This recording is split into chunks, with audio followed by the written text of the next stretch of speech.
ለመጀመሪያ ጊዜ ሰማይ የተከፈተለት ካህን ዮሐንስ መጥምቅ ነው። እሱ ሲያጠምቅ ሰማይ ተከፈተ።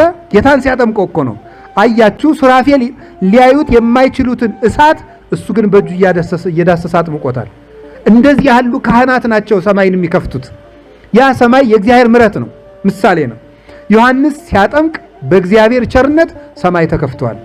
ሰማይን የከፈተ የድንቁርናን መጋረጃ ከፍቶ ያሳየ የአባቱን አፍ በልደቱ የከፈተ ዮሐንስ የሚል ስም ነው። የዓለምን ኃጢአት የሚያስወግደው የእግዚአብሔር በግ ይሄ ነው ብሎ እውነተኛ በር የ5000 ዘመን መጋረጃ ከፍቶ ክርስቶስን እንድናይ እውነተኛው በግ ይሄ ነው ብሎ ወደ ክርስቶስ ያሳየን በሩን ያሳየን ማን ነው? ዮሐንስ። ዮሐንስ የተዘጉ ነገሮችን ሁሉ ይከፍታል።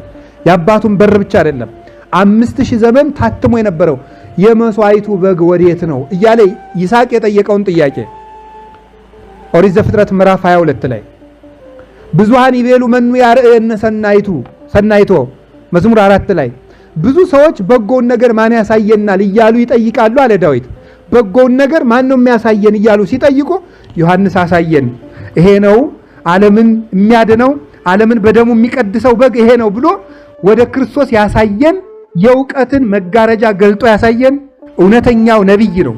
ዮሐንስ አይዳ አምካላኒሁ ተብሎ የተነገረለት ከነቢያት ይልቅ ከፍ ብሎ አስተማረ። ለምን?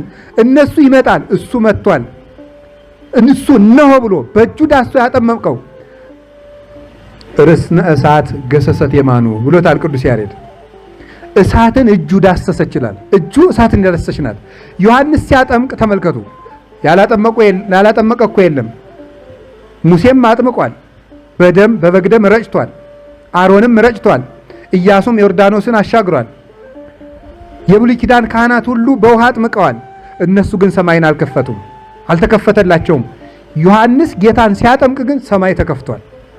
አሁን እንግዲህ ዮሐንስ የሚል ስም የጻፈ ሁሉ ብዙ የተዘጋ ነገር ይከፈትለታል። የዮሐንስን ገድል የሚያነብ የዮሐንስ ስም ዝም ብሎ የሚጻፍ አይደለም። ዮሐንስ የሚለው ስም ሲጻፍ አፍ ይከፈታል።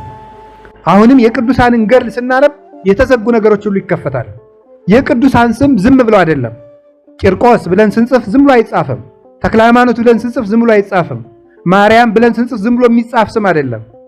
የሰዎችን ስም ቀበሌ መታወቂያ ሊጽፍ እንደሚመዘግበው አይደለም። በገድል ላይ የተጻፈው የቅዱሳን ስም የተዘጉ ነገሮችን ሁሉ የሚከፍት ነው። የቅዱሳን ስም የት ወንጌል እንደነገረን እስቲ ወንጌል እንደነገረን በሉ።